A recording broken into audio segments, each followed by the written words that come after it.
बिस्मिल्लाहिर्रहमानिर्रहीम, अस्सलाम वालेकुम। आज की सबसे अहम, सबसे तहलका खेज, सबसे बड़ी ब्रेकिंग न्यूज ये है कि पाकिस्तान के साबिक वज़ीर आज़म मियां मोहम्मद नवाज शरीफ को वतन वापसी से पहले अदालती रिलीफ मिल गया है, अदालती रिलीफ दे दिया गया है, बल्कि यूं कह लीजिए कि अदालती रिलीफ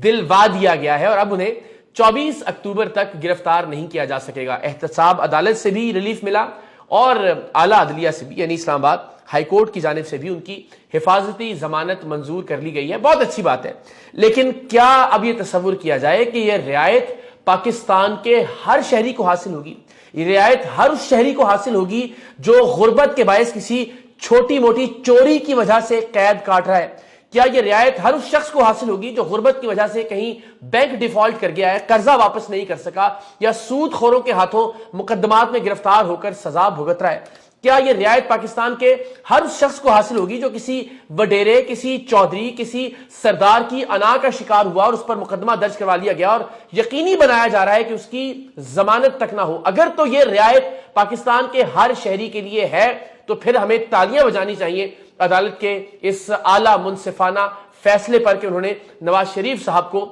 यह रियायत देकर एक प्रेसिडेंट सेट कर दी है कि आज के बाद हर वो शख्स जो सजा याफ्ता होगा, हर वो शख्स जो मुजरिम होगा, उसकी हिफाजती जमानत मंजूर कर ली जाएगी। पाकिस्तान की तारीख में यह पहली बार हुआ है कि किसी ऐसे शख्स की हिफाजती जमानत मंजूर की गई हो जो कि सजा याफ्ता है, जिसे सजा सुनाई जा चुकी है। आप तसव्वुर कर लीजिए एक लम्हे के लिए कि मियां नवाज शरीफ साहब के साथ इसी अदालत ने, इन्हीं अदालतों ने ज्यादती की, उन्हें गैर मुनसिफाना तौर पर सजाएं सुनाई गई। उस वक्त की इस्टेब्लिशमेंट ने ये तमाम तर मामलात रवा रखे मियां नवाज शरीफ साहब के साथ और उनकी पार्टी के साथ, लेकिन क्या इस सब के बावजूद उन्हें एक ड्यू लीगल प्रोसेस से नहीं गुजरना चाहिए था? इस मुल्क के अंदर 20-20, 30-30, 40-40 साल बाद लोग बेगुनाह करार पाते हैं, कई दिहाइयों की जेल काटते हैं लोग, उसके बाद अदालतें फैसला सुनाती हैं कि ओह ये तो गलती हो गई, ये शख्स तो बेगुनाह था। तो यकीनी तौर पर गलतियां होती हैं अदालतों से, आप ये नहीं कह सकते हतमी तौर पर कि अदालत ने जो फैसला सुनाया वो बिल्कुल बजा था। लेकिन ये उसूल फिर आप सब पर लागू कीजिए कि जिस शख्स के खिलाफ भी ज्यादती का इम्कान होगा या कोई भी शख्स जो किसी भी मुकदमे में सजा भुगत रहा होगा, जिसे सजा सुनाई जा चुकी होगी, वो इस बात का मुस्तहिक होगा कि अदालतें उसकी हिफाजती जमानत मंजूर करें। बदकिस्मती से हर पार्टी आजकल दूसरी पार्टी को लाडला करार दे रही है। हम सब जानते हैं कि एक तवील अरसे तक मुस्लिम लीग नवाज पाकिस्तान तहरीक इंसाफ और उसके रहनुमा इमरान खान साहब को लाडला गर्दानती रही, और अब कुछ दिनों से हम देख रहे हैं सोशल मीडिया पर एक नया ट्रेंड आ गया है कि पाकिस्तान तहरीक इंसाफ के लोग मुस्लिम लीग नवाज को और नवाज शरीफ साहब को लाडला कह रहे हैं। लेकिन यह बात तस्लीम कर लेनी चाहिए कि अदलिया की इस खराबी में हर सियासी जमात, हर सियासी रहनुमा बराबर का हिस्सेदार है। अपने अपने वक्त में हर एक ने एस्टेब्लिशमेंट के साथ मिलकर अदलिया से फायदे उठाए और अपनी मुखालिफ सियासी जमातों को जद लगाने और उन्हें नुकसान पहुंचाने और उन पर झूठे मुकदमात बनवाने, झूठी सजाएं दिलवाने के लिए अदलिया को इस्तेमाल भी किया। हर सियासी जमात ये भी कहेगी कि नहीं जी हमने तो ऐसा कुछ नहीं किया। खासतौर पर आजकल पाकिस्तान तहरीक इंसाफ ये कह रही है, इस बात का दावा करती है कि हमने अदलिया को कभी अपने हक में या अपने सियासी मुखालिफिन की मुखालिफत में इस्तेमाल नहीं किया। लेकिन हम सब जानते हैं कि पाकिस्तान की तारीख भरी पड़ी है ऐसे अदालती फैसलों से कि जिन पर बहुत बड़े बड़े सवालिया निशान हैं, जिन्हें तारीख रद्दी की टोकरी में फेंक चुकी है, जिन पर तमाम पाकिस्तानी मुत्तफिक है कि वो फैसले बदनीयती पर मबनी थे। मिसाल के तौर पर पाकिस्तान की तारीख का सबसे बड़ा अदालती कत्ल आज कोई भी पॉलिटिकल पार्टी, कोई भी इदारा, कोई भी महकमा, कोई भी दानिश्वर, कोई भी तज्जियाकार, कोई भी सहाफी उस फैसले की हिमायत नहीं करता, ना कर सकता है जिसमें साबिक वज़ीर आज़म जुल्फ़िकार अली भुट्टो को सजाए मौत सुनाई गई थी। जस्टिस अनवारुल हक और जस्टिस मौलवी मुश्ताक कंप्रोमाइज हुए उस वक्त की स्टैब्लिशमेंट, उस वक्त की ताकतवर हलकों के हाथों, और अल्टीमेटली पाकिस्तान की तारीख का एक स्याह तरीन फैसला सुनाया। तो अगर कोई आज ये कहे कि निजाम एक्सपोज हो गया है, कोई आज ये कहे कि अदलिया एक्सपोज हो गई है, तो ये उसकी खाम ख्याली है। पाकिस्तान में हमेशा से ही अदालतें ताकतवर की रखवाली करती रही हैं, ताकतवर के कहने पर कठपुतली बनकर फैसले सुनाती रही हैं, और हर एक जिसको वो फैसले सूट करते थे वो अदलिया की कसीदा खानी करता रहा, और हर एक जो अदलिया के उन फैसलों की जद में आता था वो अदलिया के खिलाफ बात करता रहा। आज यही मियां नवाज शरीफ जो अदालत के वाकईतन लाडले बने हुए हैं अदालती निजाम के इस मुल्क में, इन्होंने ही सुप्रीम कोर्ट ऑफ पाकिस्तान पर चढ़ाई भी की। इन्हीं के हवाले से हम जानते हैं कि बहुत सारे तहफुजात जस्टिस साकिब निसार साहब के हवाले से भी मियां नवाज शरीफ साहब को रहे। जस्टिस सज्जाद अली शाह साहब, यानी आप अदालती तारीख देखिए, उन्होंने तो बाकायदा चीफ जस्टिस बनने के लिए आसिफ अली जरदारी साहब की कार का दरवाजा तक खोला,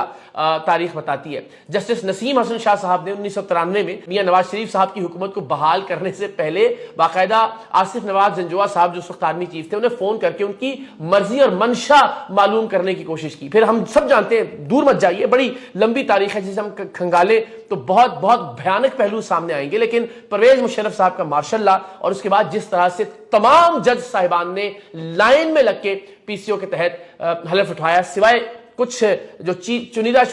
जज साहिबान थे जिन्हें बाद इस मुल्क में हमने वो इज्जत और वक़ार नहीं दिया जिसे वो डिजर्व करते थे। जस्टिस वजीउद्दीन उनमें से एक थे, पाकिस्तान तहरीक इंसाफ ही के रहनुमा, और अल्टीमेटली जिस तरह से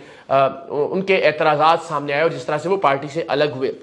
तो अगर आज तहरीक इंसाफ ये कहे कि वो कभी अदालतों की लाडली नहीं रही तो ये बात भी गलत होगी। अगर तहरीक इंसाफ ये कहे कि उनके दौर में या उनके दौर से पहले जस्टिस साकिब निसार साहब, जिससे वो अपना हीरो तस्वुर करते हैं, कि उनका दौर बस ऐसा था कि जिस पर एस्टेब्लिशमेंट की कोई छाप नहीं थी, जिन्होंने आजादाना फैसले किए, जिन्होंने मुनसिफाना फैसले किए, और बाकी पाकिस्तान की पूरी तारीख गैर मुनसिफाना फैसलों से भरी पड़ी है, दबाव के तहत आने वाले फैसलों से भरी पड़ी है, तो ये जाहिर है एक दीवाने का ख्वाब होगा ये बात कि सिर्फ चूंकि तहरीक इंसाफ का जो दौर था जिसमें वो खुद तस्लीम करते हैं कि जनरल बाजवा किंग थे, सारे फैसले वो कर रहे थे, सारी शॉट्स वो कॉल कर रहे थे, उस दौर में जस्टिस साकिब निसार बस एक ऐसे हीरो थे कि जिन्होंने बड़े मुनसिफाना फैसले दिए। तो इसका मतलब है कि अदलिया हमेशा से बदकिस्मती से कंप्रोमाइज्ड रही है। आप सब बातों को छोड़ दीजिए, आज जिस नवाज शरीफ के वापस आने पर अदालत के फैसलों पर तहरीक इंसाफ एतराज कर रही है, उस नवाज शरीफ के पाकिस्तान से बाहर जाने में पाकिस्तान तहरीक इंसाफ, उस वक्त की एस्टेब्लिशमेंट और उस वक्त की अदालतों ने गठ जोड़ करके इस डील को पाया तकमील तक पहुंचाया था। भले इसमें रजामंदी शामिल नहीं थी पाकिस्तान तहरीक इंसाफ की, लेकिन पाकिस्तान तहरीक इंसाफ इस्तेमाल हुई नवाज शरीफ साहब को बाहर भेजने के हवाले से। उसके रहनुमाओं ने बयानात दिए, डॉक्टर यास्मीन राशिद साहिबा ने नवाज शरीफ साहब की बीमारी और उनकी रिपोर्ट्स की तस्दीक की। सो अल्टीमेटली हर एक ने अपने वक्ती मफादात के लिए पाकिस्तान के अदालती निजाम को इस्तेमाल किया या फिर इस्तेमाल होने दिया, और जब तक हम अपनी अपनी बारी में पाकिस्तान के अदालती निजाम को इस्तेमाल करेंगे अपने हक में और मुखालिफों को ज़दोकोप करने के लिए, तब आपको अदालत में इंसाफ का कत्ल होता हुआ दिखाई देगा। अदालतें ठीक नहीं होगी, पाकिस्तान का निजाम इंसाफ कभी बेहतर नहीं हो सकेगा। पाकिस्तान तहरीक इंसाफ इंसाफ के नारे से आई थी अवाम की अदालत में। पाकिस्तान तहरीक इंसाफ ने मुल्क में बराबरी की बात, एक नहीं दो पाकिस्तान का नारा लगाया था, लेकिन आप खुद ही बताइए कि अपने 3.5 बरसों में इस मुल्क के निजाम अदल को, इस मुल्क के निजाम इंसाफ को फूल प्रूफ बनाने के लिए कि उस पर कोई दबाव ना आए, इंसाफ वाकईतन इंसाफ हो, इंसाफ होता हुआ दिखाई दे, तहरीक इंसाफ ने 3.5 बरस में क्या किया, क्या करने का सोचा। मैं कहता हूं ठीक है 3.5 बरस बहुत कलील अरसा था, उसमें इंप्लीमेंटेशन नहीं हो सकती थी, प्लान क्या किया, मंसूबा क्या बनाया, क्या सोचा पाकिस्तान में निजाम इंसाफ के लिए पाकिस्तान तहरीक इंसाफ ने। बदकिस्मती से कुछ भी नहीं, और शायद इसलिए भी नहीं कि हर एक जानता है कि जब उसकी बारी आएगी लाइन में लगे रहे, तब यही अदलिया उसकी सहूलतकारी करेगी, और अगर वो इस अदलिया को वाकईतन एक मुनसिफाना अदलिया बना देंगे तो फिर यकीनन शॉर्टकट्स नहीं मिलेंगे पाकिस्तान के सियासतदानों को। फिर पाकिस्तान के सियासतदान अपने मुखालिफिन को दबाने के लिए इस मुल्क की अदालतों को इस्तेमाल नहीं कर सकेंगे। सो पाकिस्तान के किसी भी सियासतदान को, पाकिस्तान के किसी भी ताकतवर हल्के को एक आज़ाद, एक खुद मुख्तार और एक मुनसिफाना अदलिया सूट ही नहीं करती। आज तहरीक इंसाफ के दोस्त तनकीद कर रहे हैं, कल नवाज शरीफ साहब और उनके हामी तनकीद किया करते थे, और मुस्तकबिल में हम शायद ऐसा देखें कि नवाज शरीफ साहब तनकीद कर रहे हों, उनके कारकुनान और वर्कर्स तनकीद कर रहे हैं, और पाकिस्तान तहरीक इंसाफ एक मरतबा फिर अदलिया और अदलिया के जजेस को अपना हीरो मान रही हो, जैसा कि वो साकिब निसार साहब को मानते हैं। अल्लाह पाकिस्तान का हामी नासिर हो। पाकिस्तान जिंदाबाद।